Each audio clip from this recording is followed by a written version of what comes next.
Behind the Counter is brought to you by Audible.com, the internet's leading provider of audiobooks with more than 100,000 downloadable titles across all types of literature. For a free audiobook of your choosing, go to audiblepodcast.com/Andrew. And by Stitcher Radio. Listen on the go via the Stitcher mobile app. For more information, go to stitcher.com/GFQ.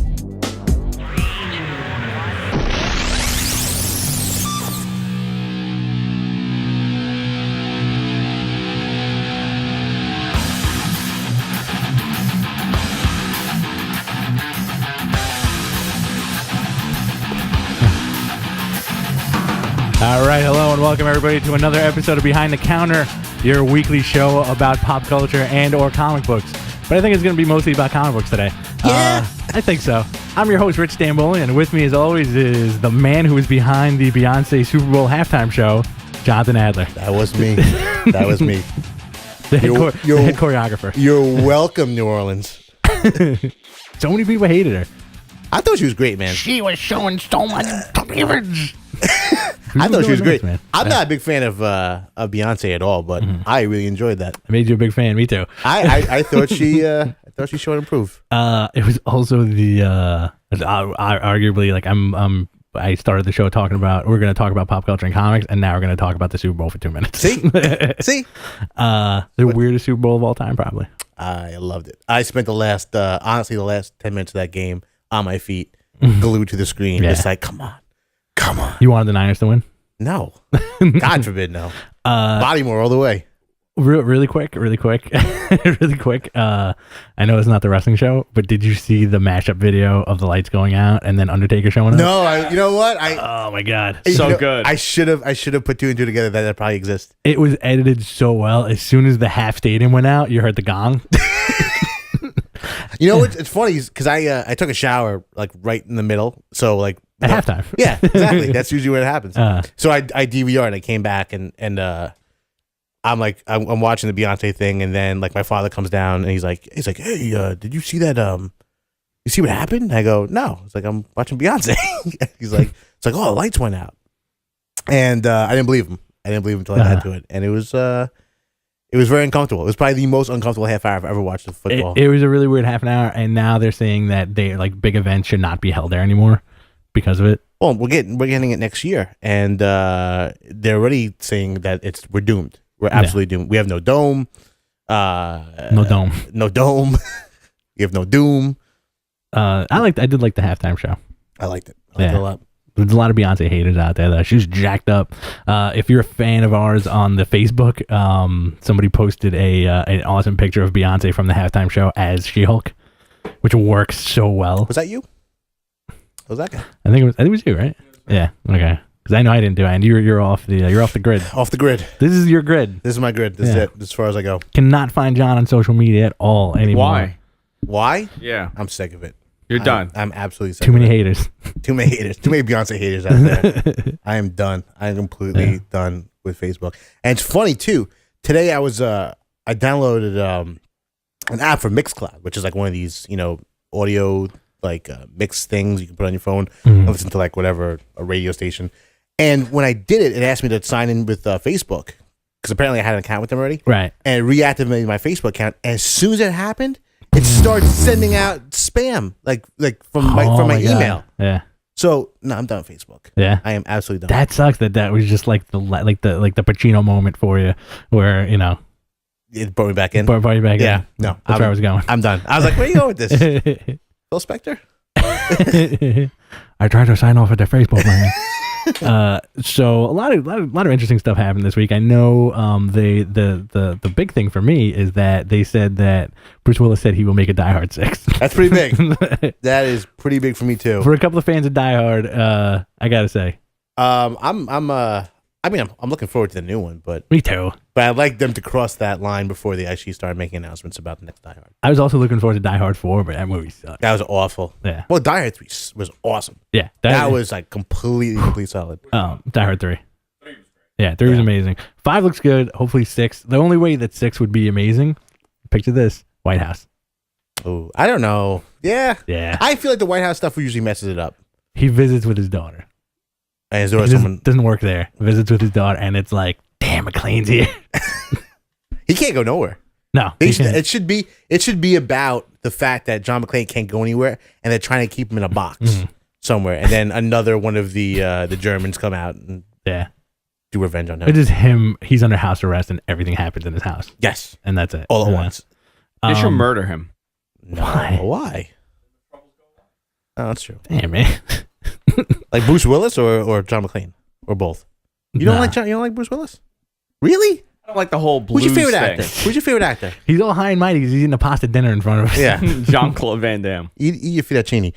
Oh, really? Who's your favorite actor? Really? Give me like your top 3 actors. Sylvester Stallone.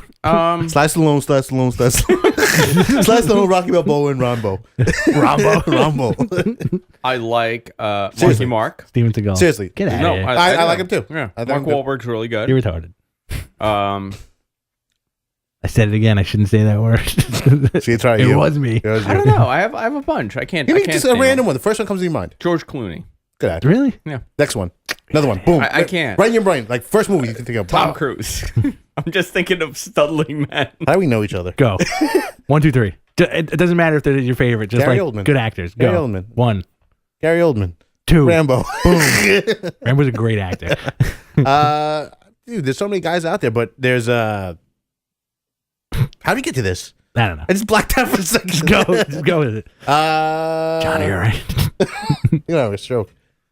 I can't watch this guy eat freaking noodles in front of me. It's the weirdest thing on earth, man. Like, you can't. Nobody can see this right now. This guy's eating he's Tony Sopranoing a friggin' bowl of noodles in front of both of us. It's funny too because he ran out of the room. He's like, noodle time. and just he's housing making oblong comments housing about noodles. about Jean-Claude Van Damme while he eats his noodles. You veggie. No, these noodles Anything are with not- William Macy. Really? William H. Macy. Macy? I do like him. I like him a lot. You gonna see that movie where he's a paraplegic and he has sex with Helen Hunt? I can't wait for Anything with W.C. Fields. I will see anything with W.C. Fields.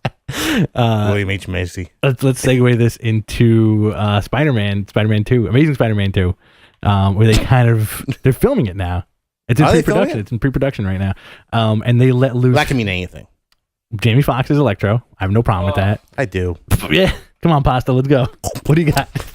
You're like the guy who like stuffs all the cigarettes in his mouth, but it's pasta. It's gross. So gross. Our producer, everybody.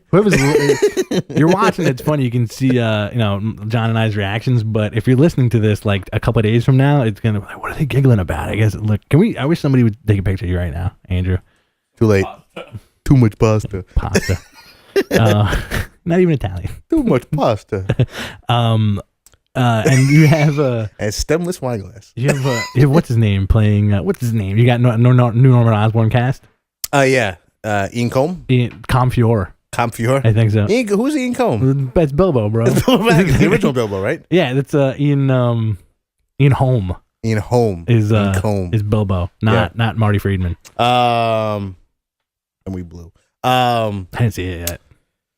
Who else? Losing nerd cred. Paul Giamatti, which you talked about last week, As right? the Rhino, Which yeah. we're very Oh, happy so good. about. And we also got that creepy kid from all the movies playing Harry Osborn. Playing Harry Osborn, yeah. All It's, them- I them like it. movies. I liked the first movie. I love the first one. I have like a very minimal gripes with it. Like I thought the end of the movie was just like a little too like quick. I You know what watched I mean? I watched James Franco bash that movie the other day. He'll bash everything. I think I He's lost a such lot of respect for Franco. Me too. Yeah. You know what? I really liked him at one point, but now Yeah. he's just such a douche, man. Yeah. When all that NYU stuff started happening. Yeah. He's a wonderkind. But he came out. They interviewed him about like, Andrew Garfield and Mm-hmm. it's a great Spider-Man. Like, how do you feel about the Spider-Man being back? And he's like, I don't know why they would do that. Same thing we did. Like you did Spider-Man. Yeah. You did Spider-Man. Yeah. There's also a theater version, which is, I can't believe Spider-Man's been on stage for 3 years. Yeah. 3 Yeah. years. And we still haven't seen it. We never will. We should go. Yes, comp tickets. I have a question. What's up? So No, I would not it's like not pasta. it's not about pasta. So we know who the villains are in this one. So Mm-hmm. for the third one, let's say they do Venom again. They won't. Do you think they'll botch Venom? Like, do you think it's a very difficult thing to do, like a good Venom storyline, or do you think? Yes. I think they're going to stay away from Venom because I think they're going to do the Sinister Six at one point. I think you're going to have a Doc Ock sooner than a Venom. Because it was so disappointing. Mhm. Yeah. I mean, like, and like that's like every kid wanted to see Venom, and like they totally screwed it up. You know? Yeah. I would honestly like to see a Craven. Yeah. Yeah, he's a good I want to see character. Vulture. I want to see all the guys they haven't done yet. Yeah. I mean, I'm glad they're doing Electro, but I could see he's not the guy I Mysterio. would pick. Yeah, Yeah, Mysterio would be awesome. Mysterio, I think, would be 3. You know, because like I feel like for the first 3 movies, you have to keep it New York and then expand a little bit later on. Like Well, Craven this- would be like him on vacation, and then Craven's in the like holding on to like a cruise ship, Yeah. coming into like the But harbor. this or is a something. lot of dudes in this movie, though. Yeah. I mean, you just went from, simple, like, Lizard, which is, nothing to get really excited about, but Yeah. it turned out really well.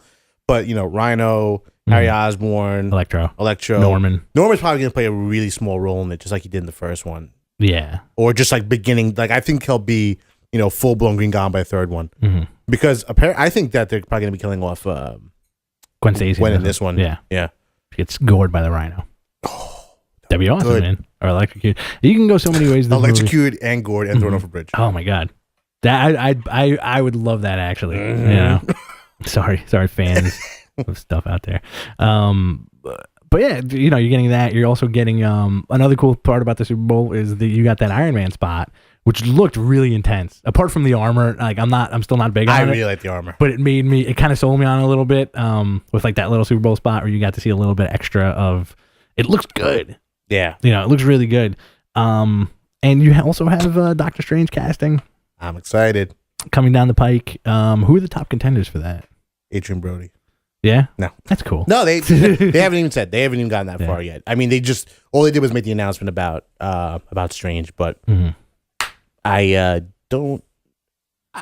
can't see them doing any type of casting news until Iron Man comes out. Yeah. All the focus has to be on Iron Man at this point because that's setting the stage for everything that comes forward after this. This is the new stage. Well, that's like also when you want to set up Avengers 2, and we were talking about the like kind of like the rumor mill about how you're gonna actually have possibly your Planet Hulk. Yeah. Well, if you're putting Doctor Strange into the mix at this point, you're starting to set up the possibility that you have kind of an Illuminati. Right. You could have, they'll probably do like Nick Fury, Tony Stark, Doctor Strange, maybe Cap. Yeah. Maybe Cap. I don't know if Cap would be in it. But, like all the big wigs that are, circling the Marvel Universe, hopefully at that point they can get, FF back into the fold. That'd be awesome. But the rumor is that they really want to do part of the challenge is they really want to do an incredible Hulk movie. Yeah. I mean like an amazing Hulk movie, Yeah. not an actual incredible Hulk movie, which would be nice. But actually, one of the best storylines that's come out in years is the World War Hulk storyline, which is just about the cabal of bigwigs in Marvel shooting Hulk out into space to get rid of him, and then he ends up being a barbarian on this planet, taking it over, and then coming back and pretty much beating him up. That was one of my favorite moments. So in that, awesome. in that story where Came out of nowhere. where they're all like, listen, like what are we gonna do about Bruce? And then they're like, listen, we're gonna put him on the satellite, and he's gonna get rocketed to a beautiful, peaceful world where he can be alone. There's plenty of flora and fauna there. There's plenty of animals that he can eat. And then, of course, I remember when when he was on the space station, and then reading it as the glitch happens, and you're like, oh no, Yeah. oh no. And then the next issue is him on the slave planet, just getting zapped and prodded, and then having to fight Surfer, and then taking over the planet, and then saying, I'm gonna go back to Earth and I'm gonna destroy everybody, which also makes me wish that Secret Invasion didn't happen so soon after that. Yeah, I know. Yeah. Yeah. Well, I mean, he was supposed to be on the planet for so much longer than he was originally. Even the World War Hulk stuff was not supposed to happen until years down the line. So you just have so much build up.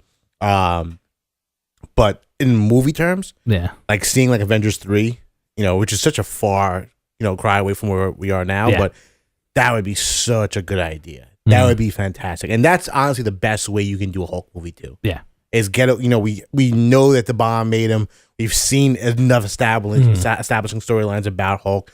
Get into it. Just do this storyline. Yeah, absolutely. And you know what? Give Greg Pak his money. Absolutely. I don't think he would get any residuals off of that. The beautiful thing about that is, if if you haven't read a comic book and you're an executive in a suit and you say, hey, you know what? I love Conan the Barbarian. I also love the Hulk. He's big and green. Let's smash them both together and see what happens. And you get Planet Hulk. Yep. And it totally works. And it worked completely. I think it was probably one of the greatest reinventions of a character in a long time. Mm-hmm. Absolutely. and it came, and it was just, it's kind of, why didn't we think of this before type of thing. Yeah. Well, the funny thing about the Hulk is that I feel like on the surface, even if you're a passing fan, you kind of see him as like this one dimensional, like purple pants or whatever. We should really dedicate a segment to like a show with talking about the fact that this dude has so many different wacky costumes. Let's do it next week. The fact that this guy was like, he regular Herb Trimp Hulk, brown suit Hulk when he was smart, Mr. Fix-It, Microverse Hulk, World War Hulk, Planet Hulk, New Hulk with the armor. Yeah. I think there was the separate Hulk. The two separate, from Banner, and I'll throw in Earth X Hulk too, which I love. You have Devil Hulk, you have Earth X Hulk, you have the Reverse Hulk, where when he would get angry, he'd turn to Banner, and Banner would be mindless. Yeah, which is awesome. Yeah. But so much stuff to do with the Hulk, and it's like endless possibilities too, But that would be a phenomenal movie. Hell yeah, man! What else you got for me? I got some stuff. I got since we love talking about DC Comics, they just announced a bunch of cancellations. You ready for them? Ready. Are you surprised by these? I'm ready. We got Savage Hawkman canceled. Mm-hmm. Deathstroke canceled. Fury of Firestorm canceled. Ravagers canceled. Sword of Sorcery canceled. Wow. Team 7 canceled. Wow. You've also got 1, 2, 3, 4, 5, 6, 7, 8 creative changes going across the board on a bunch of books. Okay. On top of that as well, this is all just happening pretty much before we came on the air. Mm-hmm. DC has officially made hundreds of their comic books now returnable. No S word. No. They are they're not doing too hot. I think they're doing just fine, but they're selling a lot of comics, Well, and also, so keeping in terms with that, this morning Mark Miller came on board and said that on our board, he spoke to us. Really? On our board. No. I missed it. He actually said that because he's now the bigwig behind Fox and their properties, Fantastic Four and Silver Surfer and Daredevil or X-Men too, yeah. And basically said that it's impossible to make a good Justice League movie. Okay. It's absolutely impossible that his argument was bad, just in the sense that he was saying that, these are 75-year-old characters with very little change. Their newest character is 68 years old. Blah, blah, blah, blah, blah. But I do agree with him that I do think the Justice League, there's no way that this movie is going to be good. So by the end of the day, there's probably a reason why this happened, because apparently they finished the first script for Justice League, and the word is it's friggin' awful. Really? And now they have to go back to scratch for it. Oh, man. The guy who was writing the script, which I don't understand, like, you know what? There are thousands upon thousands of screenwriters out there that want a gig. And I guarantee you there's a bunch of great fanboy dudes that be dying that do their story and probably would do a decent job. They got the guy who did Gangster Squad to write the script. Really? Like, are you surprised? You know what? No, I'm not. Because I feel like that's the way the Hollywood machine works, Like, what's her name would probably work for it, would do it. Catherine Bigelow. Jonathan Ross's wife, who's been writing a bunch of screenwriters now.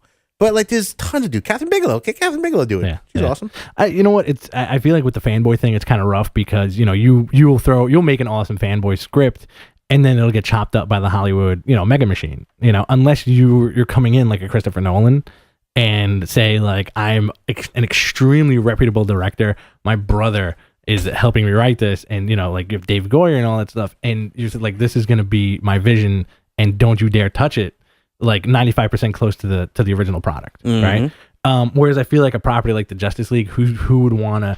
The thing about that is like, who would want to tackle that? Because even after the Avengers, Bryan Singer was like, I don't know if I have it in me to do another one of these, Or like anybody who directs a superhero movie will say, I don't know about the next one, it's a little rough. Darren Aronofsky didn't even start shooting Wolverine, and he was just like, I can't do this. I can't do it. It's like, it's too much, Well, I think after the Avengers, you have huge shoes you have to fill after this. I wouldn't want to be that person that takes that role. You wouldn't want to be the guy who has to direct a Justice League movie either. No, that's what I'm saying. Like, I don't think because you're putting the two together. You're basing, I'm basing on the fact that Avengers was such a phenomenal film, and it did all the things right in terms of what you want out of a movie. Right. I think the Superman movie is going to be very good. I don't think it's going to be that Iron Man moment where you're like, oh yes, you're now opening up the universe. Right. You know, I don't see that happening. I don't think that you have a strong enough storyline. Like you can, you know, you go to Avengers, you know, you can do a Loki storyline. Who cares? You know, you can do whatever you want with the Avengers and have a lot of fun with it. It's grounded. Right. The Justice League stuff, you know, you want to go back to basics. You want to do a Star Wars storyline. All right, I would want to see it. You'd want to see it. I don't know if the mass populace would want to see it. Right. But I don't think it's going to work. I think it's going to be it's a $200 million movie right now. Right. I do not see this being a very good film.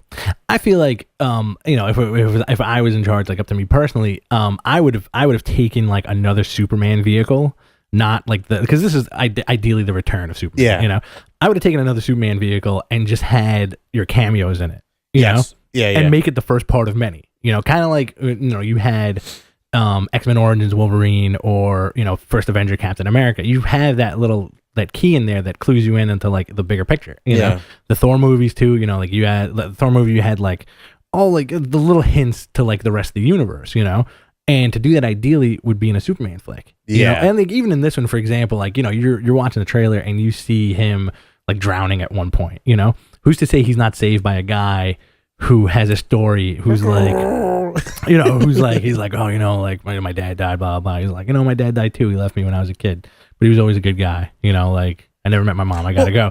It's Aquaman. Yeah. You know? Well, you know, it also, it's funny too, because I guess because it's Superman 2, and especially the way that they're selling the Superman film, it's still steeped in that humanity aspect, right? Where it's very much a story of like emotion and trials and tribulations, where it's not really a story about like a bunch of superheroes getting together, right, and like kicking ass, which it might, you know, it probably is going to be down the line, but it doesn't have that feel. It seems like it's closer to, you know, the older films and even the Batman Begins stuff, as opposed to a very colorful, you know, Justice League world. Right.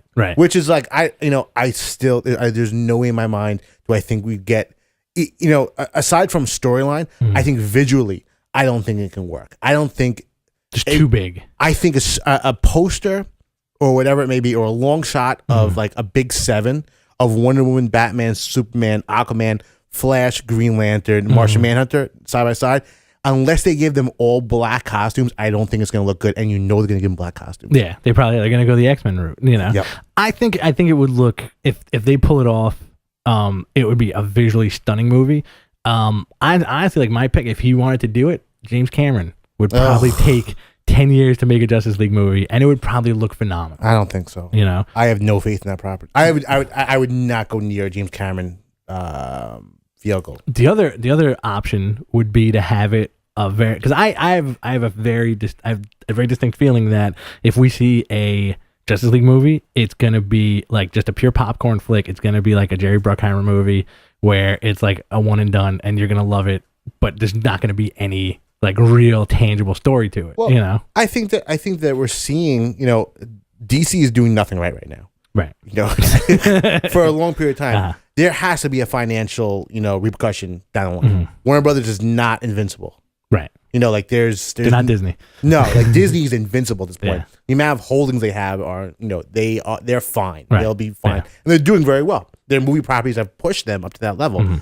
I cannot see, like, Warner Brothers right now is scrambling to find something to replace the Batman property and Harry Potter. Right. So now we're like, what are we going to do? What are we going to do? And they're, you know, resting all the laurels on Justice League. I can't see anyway it being a movie where people are like, yes, I want to go read a Flash comic book. Yeah, you can't. It's hard to adapt the any kind of story with the Justice League onto the big screen, like the way Marvel did with, you know, like with the Marvel movies. You're like, all right, Iron Man, Thor, Cap. We'll throw a Hulk in the Avengers movie. He had a couple of movies beforehand. Let's add Hawkeye, like who had a cameo, and you know that's 5 people. You know, you were extending that to 7 people who are all major players. You know, Hawkeye and Scarlet Witch, not major. You know, you don't need to give them their own vehicles. I would like to see a Hawkeye Scarlet Witch movie that was steeped in espionage, but that's not going to happen. I would love to see that.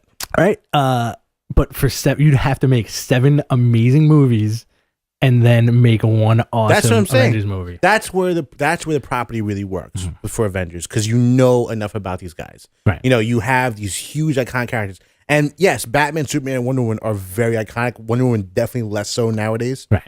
I'm sure a kid could point out and say, "Oh, that's Flash and that's Green Lantern," or whatever, maybe. But I think we'd spend so much time getting to know those characters during the course of the storyline Right. and also not just that, but introducing the entire world.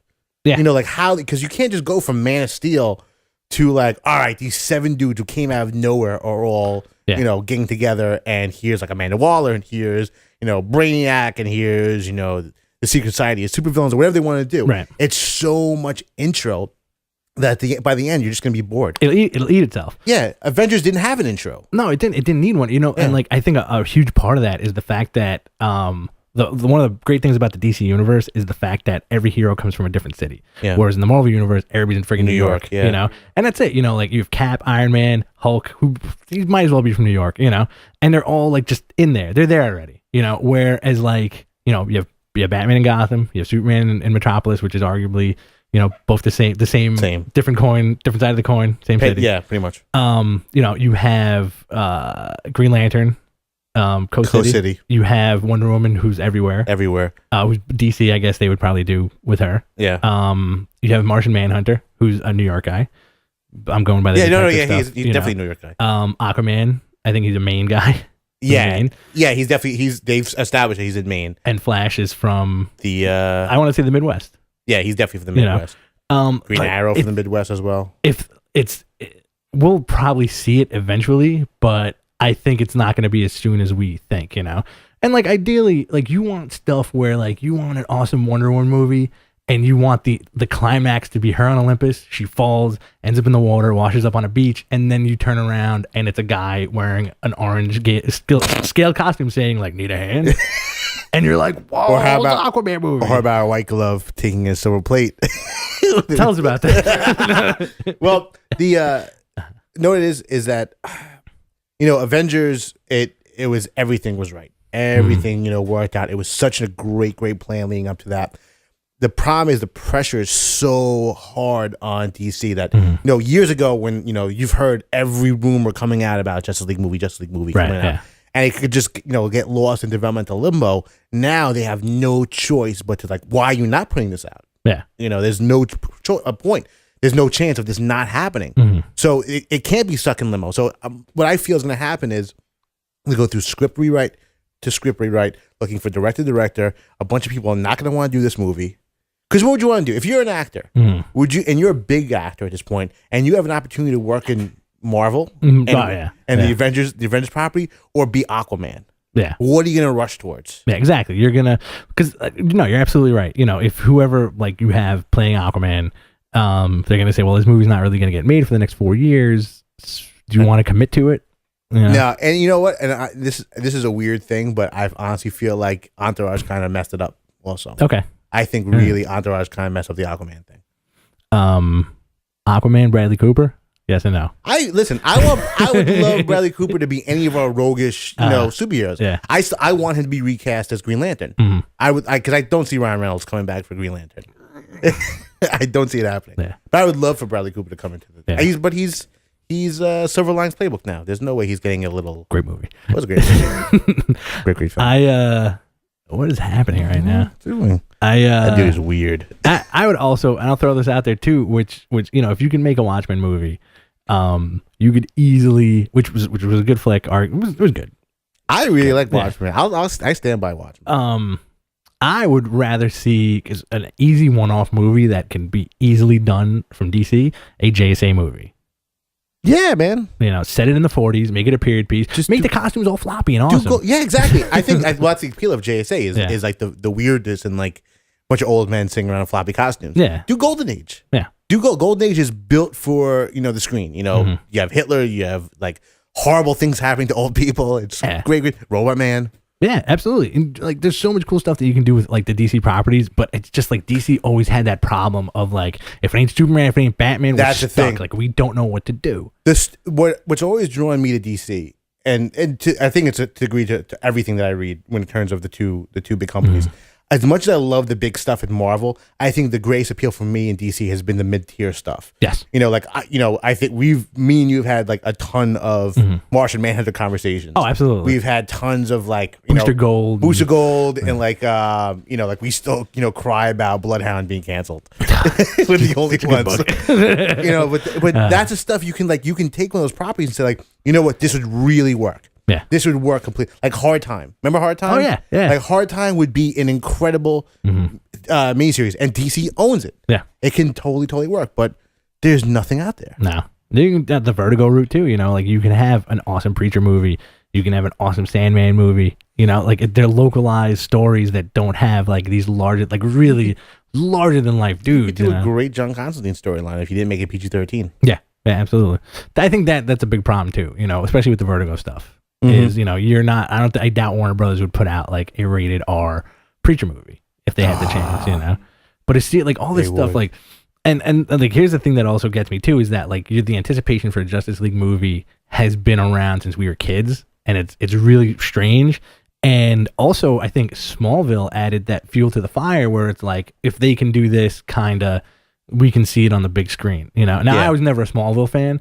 But I would also read like the news blips of like, oh, so and so made a cameo and so did this or whatever, and then like they had the JSA thing at the end, which was all right. Hawkman looked awesome. Yeah, I thought. Hawkman looked incredible. Yeah, it's tough. From a fan's point of view, it's very frustrating that you're not going to see it until I feel like you will see it when we least expect it. Yeah, I just want them to do right. It is because they do have themselves a nice little, box to play with, but there's just that I know they're going to handle it so wrong. And I really think that this is going to be one of those big moments where they're really going to it's going to make it. It's kind of like the straw that, they brought the camel's back. I think this is going to be the moment. Yeah. A $200 million vehicle that does not produce is going to be a disaster for Warner Brothers and DC. Well, I also think this hinges on how well Superman does.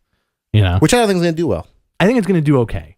I think it's going to do, but okay is not what they need. See, like I feel like it's really dependent on the first few reviews that it gets before it drops, and then you can have the tagline saying like New York Times says it's the superest movie or something like that. That's why I don't work for them. I don't think the New York Times would say those. They would. They wouldn't do that copy. The Post would. The Post would do it. But you don't want the Post on TV. They would have like a body of Gaddafi and then Superman over him. Super dude. It was him all along. It was him. You're gonna get a lot. You're gonna get like a. I don't know. Maybe think of Gaddafi. I don't know either. When the Superman movie comes out, like I feel like that's gonna be like it's gonna set the bar because either A, again, like this is our point of view. With the whole lawsuit with the Superman thing, and like they really had to kind of like shove this movie out. That's true. Yeah. So it's like they were gonna lose the property. Yeah, they're gonna lose the property, but like now like the case got settled, and like this movie's been in production for years. Like we've been hearing about this movie pretty much since before Bryan Singer came on. Yeah, before like Bryan Singer came, they were like, oh, we're gonna make another one or whatever. Yeah. And it's a shame that it just like that kind of like flopped out of memory. And I like Brandon Routh as Superman. I think he's good too. I think he's a likable dude. It's just he was in the wrong movie. Yeah. I think he would have been fine. Now, like if the dude came out of nowhere and he didn't end up, blowing Bryan Singer in a hot tub and getting the job when he did. That's unfounded. I don't know about that, dude. That's for a different show, also. The gaze of comics. You made blowing out his candles. Blowing out his candles at a birthday party that they were at. Yeah, like a real cool dude.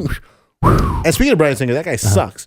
Because that guy's gonna sink the First Class franchise. Did you hear about this? I thought he was doing Days Future Past. Right. So he's sinking the whole thing by we had an awesome X-Men First Class was fantastic. It's exactly what you want out of X-Men. Yeah. Throwback and everything gone. Now they're bringing back Anna Paquin. That guy. They're bringing back Snick Bub in a big way. Another gay that he blew in a hot tub. Where's this going? Who else? The weirdo played Iceman. Like all the entire cast, everyone that was in the really subpar Bryan Singer X-Men stuff. Movies, they're just bringing back that same feeling and everything, and then shooing in Fassbender and McAvoy. Okay, all right, Sucks. I'm so disappointed in this. you never know what's gonna happen. That's the X-Men's another franchise where it's like you think it's gonna be one thing and it's gonna be something else. I thought X-Men First Class was gonna be terrible. Oh, me too. Until I watched it and I was like, incredible. Oh, the only thing terrible about that movie is Beast makeup.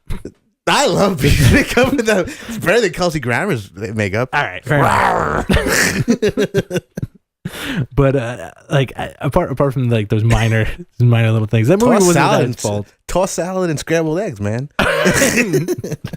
It struck me as so weird where it's like, when we were kids, it was like, oh, Kelsey Grammer should be the Beast. That's phenomenal. Oh, yeah, it was. Not when we're like almost like 30 years old and he's like almost 89 years old and he's just like, oh, remember from so my glasses on.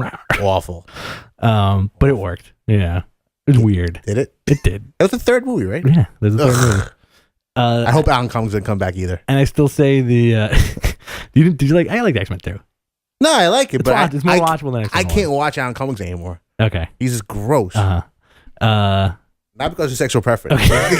I was waiting. I know this is the third gay joke, but did something happen to you on the way here? I really do not like Alan Cummings. I think he's completely overrated. I'll agree with that. He's like the Doctor Who that never happened. Oh, absolutely. It's a good one. You know who's the Doctor Who that never happened for me? Cumberbatch. Oh, he should have definitely been Doctor Who. I think that's why he got the job to play Sherlock. Yeah. Is that Matt Smith, for whatever reason, he probably had a small pay grade at that point. Yeah. It's like, oh yeah, we'll bring this guy in. He would have been fun. It's not too late for him either if they get rid of Matt Smith. I would like to see a Cumberbatch. I don't know. I think after he plays Khan, that's it. But is he playing Khan? Yeah, they kind of messed up in Entertainment Weekly. Yeah. Did you hear about this? Yeah, it's very vague, but it's kind of like he's Khan. But I would, you know what? Because I tell you about the theory that Peter Wells in the movie and he's playing like another bad guy that they haven't shown yet. That he may actually be like the real bad guy in the movie, and he himself is like Noonan Khan with the chest and the whole nine. Yeah, that'd be awesome. I want it. I want the collar. Well, he kind of has it. He has like that trench coat collar thing that's going on. I also want the Tina Turner Thunderdome hair that Khan had. Yeah. Watertown. I want it. It's another movie that's coming out. You got your Mad Max. I'm excited about that. Yeah, me too. Tom Hardy is as Angry Maxwell, a Semite hating road warrior. So we got the pop culture out of the way. Did we? Let's talk the comic books that came out this week. What came out this week? Come on. Well, as I text you this Wednesday, I said I read one comic and it was my book of the week. Yeah, and that was it. Like that was as soon as I read it was the first book. I was like, that's it. I can quit comics now. Was it number 3? New Avengers number 3, which is a fantastic book that should have happened many moons ago, and I'm glad that Hickman is the one that is piloting the ship. New Avengers is basically an Illuminati book. It's starring Black Bolt, Namor, Black Panther, Reed Richards, Captain America, and Iron Man. Yeah. All these guys have Infinity Gems. They're about to stop a huge world threat, but the big crux of the storyline is that they mind wipe Captain America. My God. Which is like, you know what? It's one of those things like it's totally a bite off of, Identity Crisis. I don't care. Yeah, exactly. Because it's Cap and it's Hickman. What they do is they kick Captain America out. It's like, you know what? You're not heartless enough to join up with us. And I like the argument that I think it was Reed Richards said to Cap. It says, you know what? To think that we don't think about all the things that you worry about is, it's insulting to me. And then they get Doctor Strange to completely wipe his brain out. Yeah. And which is great because if you read New Avengers and Avengers side by side, you go back in Avengers number 1 when Iron Man's going to Cap and says, we need to start expanding our roster. Captain America's just waking up from a nightmare of him being mind wiped. Yeah, from the shadow, the silhouette of the Illuminati. I really like the issue. I liked how I like the way Hickman did it. It's a very interesting issue because it still seems like if you read like anybody who's reading the current Avengers stuff, it's really good and you can tell that it's going to be a very long ride with wherever Hickman wants to take this book. And it's totally separate from whatever Remender's doing on Uncanny Avengers, and like all the other Avengers stuff and X-Men stuff. But the fact that it's just so suspect, especially with the whole Cap thing, and they're trying to stop like this other planet from invading Earth. And Black Swan. They get the the other thing, Charles Xavier Yeah. had the Mind Gem. Mind Gem, who he entrusted to the Beast. You know, he played like subliminally planted things. So Beast is part of the Illuminati now, which is kind of cool. Yeah, I like the fact he's like, it's a pretty good team. I like how Cap they gave the glove to Cap. You know, they gave the Infinity Gauntlet. Who else is gonna do it? Yeah. You know, Isn't it weird that it always creates the Thanos glove? yeah, Crazy Thanos up and he's like so much power. But it's weird because originally it was just like it was Thanos's yeah, his gauntlet. his gauntlet. But it's weird that no matter who has it, it's always that orange glove. Yeah, it's never like It's never like like a Cap glove or like whatever their mind puts together. It's always that orange glove. a cool biker glove with no fingers. You know, It's awesome. It's a great looking glove. yeah, and you know, like he gets the glove and he's like, so much power, I can do this. And you know what? Like you would think the first thing he would do would have Bucky never die. Yeah. Well, this is it's funny too. The in the issue because when you have the Infinity Gauntlet, you have you're a god for the most part. So if you want the planet to stop coming towards you, you make it cease to exist. That's it. You just blink it out of existence. I like the fact that Caps is limited enough just to make a beam that's pushing the thing. I was watching. It's funny too because he gets kicked out because he fails. Yeah. And he's like, you shouldn't have been the guy with the the thing. gems break. Yeah, the gems break. He completely crashes the car. Yeah. And I think it's great because I'm reading the comic. I'm like, this dude has the power of God, and he's shooting a beam. He's like, come on. Yeah. That's But that's Cap. It's Cap, and you would think that see, that's the funny thing about this is like you would think that with like the Illuminati, and it just makes them seem like a bunch of like screw ups. Because I wish somebody turned around and was like, listen, concentrate really hard. And make it so that we're back in time before the first thing happened. Yeah. So we could take care of it. And then he's like, "Oh, Cap, what are you gonna do? I'm gonna shoot this beam at this planet." Bam! And no Tony Stark like, No. what's this guy doing? You know. What's also great is that they make Reed look like the evilest dude in the universe, and that scientist. That dude is cloaked in darkness throughout Yeah. the whole story. And plus, what I really like what they're doing with Black Panther in the book. Yeah. Is that they're making him into, because this is exactly what we talked about, is that they're making him into this like, what, screw this, I am a complete mastermind. I am becoming Namor for the most part. Yeah, like they're very parallel. I like the setup between Namor and Black Panther at this point because Namor, like he is very like what you're getting with Namor. Oh yeah, like he is a king and he has to do king stuff. And he's a dick. And now Black Panther has to like like I gotta be a king too. I gotta like do what's best for me and my people, and then like you guys have to. I'm also Lord of the Dead. Yeah, it's so weird. But I like the Cap break, like the Infinity Gems. That's the thing for me, or it's like I'm not gonna gripe about it because I know something's gonna happen down the line where the Infinity Gems are gone. Yeah. Now. The story's called Infinity. The next big crossover is called Infinity. Right. So. And the Time Gem is missing. So the Time Gem is lost in time. Who's gonna get that? Blah, blah, Where's blah. Time Gem? Time Gem just blinked out. I didn't even notice that. Yeah, it was. Thank you, Rich. It was all the gems shattering, and then the Time Gem just like it did like the comic book, like boop. I hope they don't do a reboot.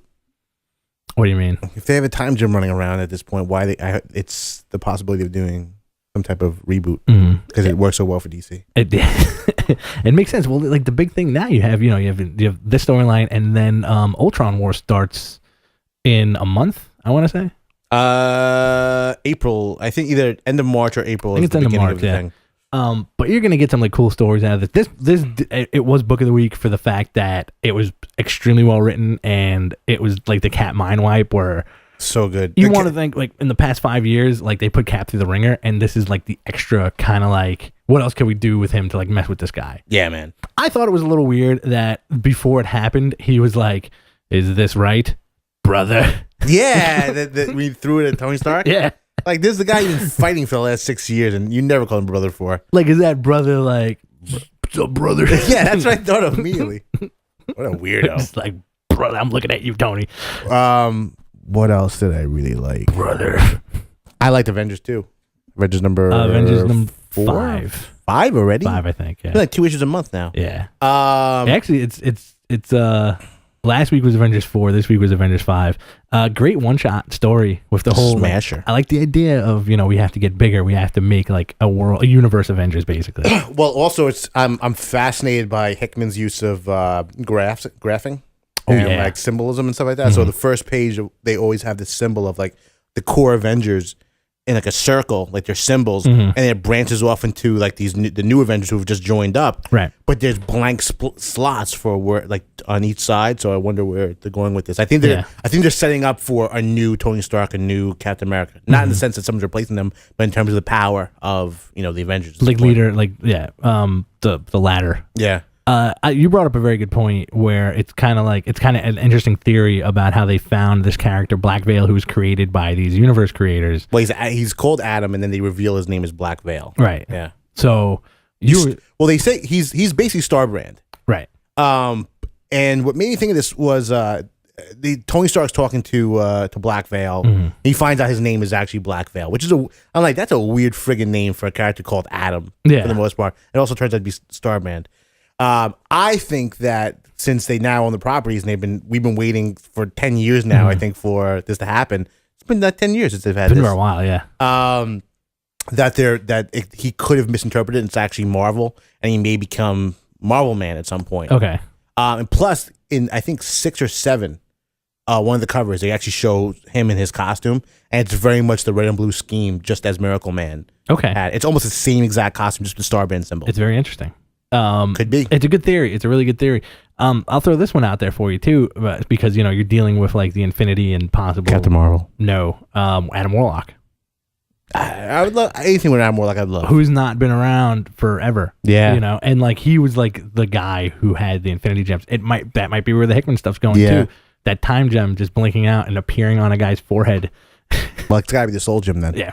But good choice. Good choice. I would like to see that. I think they're by saving Warlock for Free Comic Book Day. Free Comic Book Day, they revealed was going to be Hickman doing a one shot called Infinity, Okay. and it has all the big players. Plus, you have everything's gonna be space for the next year or so. That's fine. Once they get past Ultron, they're gonna be it's all gonna be space. Space is the place. It's the place. I got really excited at the shop because I thought Guardians of the Galaxy 1 came out, but the Marvel preview book No, it has is the the cover of it, and I'm psyched for that. I opened it and I was like, no. Have they solicited that yet? I think so. I think that's the first one. The first issue that's listening. Did you read Iron Man this week? No, I haven't read it in like 2 It was months. good. It was the best Yeah. issue they did so far. And they talk about his crappy facial hair in it also. Really? I like this idea. And plus, our boy's in the comic. Who For dat? one panel. Who that? That's Head. Really? Yeah. Interesting. No, it's always weird. I always forget about Death's Head. Dude is a gigantic robot. Yeah. I always, because I always picture him as like a Lobo. Like, it's a big, tall, like Undertaker type dude. But he is a 30-foot robot, which is ridiculous. Yeah, it's insane. I used to love those Marvel UK books. So good. First appearance in Transformers. So weird. Yeah. In the Marvel canon. Yeah. Let's talk about a book that I think got both of us really excited this week. Hellboy in Hell #3. Book is awesome. Yeah. Listen, I haven't done this in a long time. If you're not reading BPRD, you're an idiot. If you're not reading any of the Hellboy universe and you've never read this stuff, you're an idiot. That stuff is It's great so stuff, yeah. great.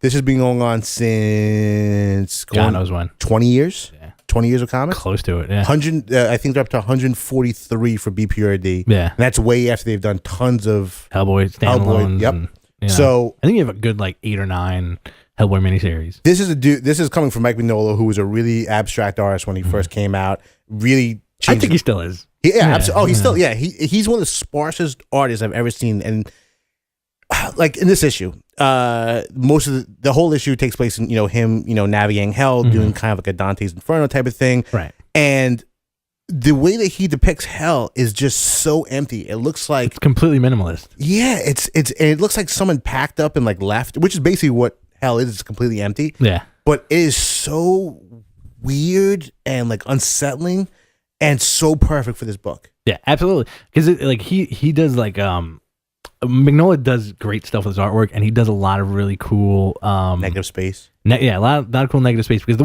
way he draws hell, it's it's rocks and blackness, and that's it. But you don't know where you're standing, because there's a great panel in the book where like Hellboy's fighting he's fighting his uncle and his 2 brothers that were left in hell, and they want to take his hand, and then all of a sudden like this Leviathan just shows up from underneath like the ground and eats both of them. And Hellboy's like, I didn't see that one. It was weird. I picked up on that too, because how they combined all these different lores, Right. inside of Hellboy, and they had they've said Hellboy has a connection to King Arthur, and now he's got that they're exploring the Hell region of him, which is funny they never really did. Right. Then he's got the Cthulhu stuff built into him also. But what's incredible about this issue is he's fighting the two brothers, and they one dude's swinging a hammer, and the other one's supposedly a trickster, and they mention Odin in the same panel. Right. And so they're actually saying that he is possibly Balder. Yeah, I think so. I think that's like the weird thing about it, because like, how was he killed? He was killed with a spear, right? Yeah. So the legend by Loki. Right, and the legend of Balder was that he was pierced by a mistletoe at the end of a spear, and he caused Ragnarok. Right, his death was the signaling of Ragnarok, and that's what the hand is supposed to be doing. Right, it's a really interesting thing, and also I like the fact that Hellboy's dad, who's like another devil in hell, who looked awesome by the way, is trapped in like crystal with like a sword, and they're after like this sword, which is apparently going to make them like a big ruler or whatever. And you get the sense that like his dad was like a Jor-El who was like, all right, hell's coming apart, like go my son, go somewhere, Yeah. And he ends up on Earth, and it's like you're kind of like with all that stuff, with the Balder stuff, with the King Arthur stuff, and like with his dad saving him from hell, it makes you think that Hellboy is like the greatest hero of any time. Oh, absolutely. And it's such a, this is like I was saying before, like this is a dude who came out of nowhere for the most part and developed this incredibly massive lore. Yeah. He built it under his own wing. He created so much story, and he does it in such a weird way by alluding to so much stuff. Like they bring forth different strings and threads that you've completely forgotten about. And I love the way that Mignola does, like, he'll just show one little tiny panel of like a skull or a demon's head out of nowhere and just never give any explanation behind it. Yeah. And just it's the mood this guy sets for a horror comic. And the fact that he's overseeing everything that's going on in the BPRD universe is fantastic, because every book they put out is tremendous. It really is. It really is. I haven't read I'm so sparse with them because I had to look up. Actually, I was reading them out of order because I was so backed up, and I had to look up like what came first, and now I have to I'm reading everything back good. again. Like the BPR universe is phenomenal. This Hellboy stuff is like mind blowing, because I remember when when I used to get like back in the day, like you'd get like the Hellboy comics or whatever. I think I have maybe 2 trades, and the rest of them were just like when they came out.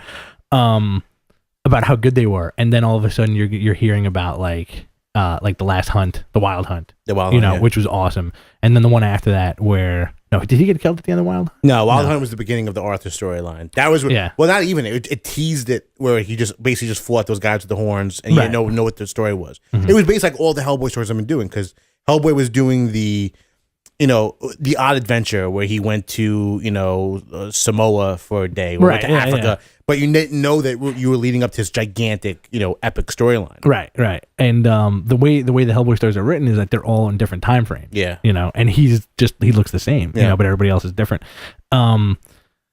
So I feel like this is gonna be such a great payoff, especially when he starts showing up back in the BPRD universe, because they think he's dead. I don't know if they're ever gonna do it. I've been waiting for it for like 10 years now. Yeah. But he's so far, like his storyline has nothing to do with BPRD. Oh, no, not at all. Yeah. Because like BPRD is so apocalyptic, and like the world is over. Yeah. There's gigantic worms running around. The world it's hell. And now you're dealing with this completely weird, mythic storyline going on with Hellboy. I think it's gonna unite. It'd be awesome if they reunited. I think he's gonna save it. I think he's gonna save the planet. So good. Because you're going for that. You're setting him up like with the Loki stuff that you mentioned, and like the other, like the King Arthur thing. You're setting him up to be like this, like the Messiah essentially of that universe. Where he's gonna come back and it's gonna be awesome. And I bet you he comes back with a regular hand. Yeah, I think they're gonna do away with the stone hand. Yeah, it could be. It could be. It's such a cool book, and I'm really glad like Mignola's doing it like all on his own too, because like I miss that, like because he was doing the stories with like other artists who were phenomenal, but that Mignola art, man, is just like everything is gray. I think Mignola has secured himself probably one of the greatest stables of artists under his belt. Oh yeah, like that dude has discovered a ton of dudes. I mean, I think he was the first time I saw Guy Frank Vella and Guy Davis. Yeah. Guy Davis I read before that, but like Guy Davis, like reading him month to month, you know, on Mm-hmm. BPRD was incredible. Well, before that, you had Guy Davis on, like, you know, he had Marquis, the Marquis, and then, like, you know, jumping into Hellboy universe, like, he made everything so gross. Yeah. And awesome. And I can't for the life of me remember the other dude who I really like. Oh, Duncan Federico. Oh, Federico's awesome. He's amazing. All the guys they've ever done, they've never seen a BPRD book where they had someone who, number one, I knew terribly well or was awful. Yeah. And BPRD did such a good job of actually giving me a window into like brand new talent, which surprisingly doesn't go anywhere. They usually do stick around with the Dark Horse universe. Why not? Which is man? fantastic. I'm glad they have the loyalty to do it. Creator Dark. People forget that Dark Horse is still creator controlled, and so is Image. You know, and like, you can do whatever you want in those two books. We got to wrap it up. Dark Horse is such a weird little universe. It is. We'll talk about that more. Yeah. Next week, Hulk. Another day. Next week, Hulk. Thank you for joining us. A couple of quick plugs. Go out there. Go read Snapshot #1 that came out this week. Go read Garth Ennis' Red Team #1 that came out this week. It was awesome. Watch House of Cards on Netflix. Watch House of Cards on Netflix. Just read comic books. Just do yourself a favor and read comics. All day, every day. I'm Rich Stambolian. I'm Jonathan. All right. Good night.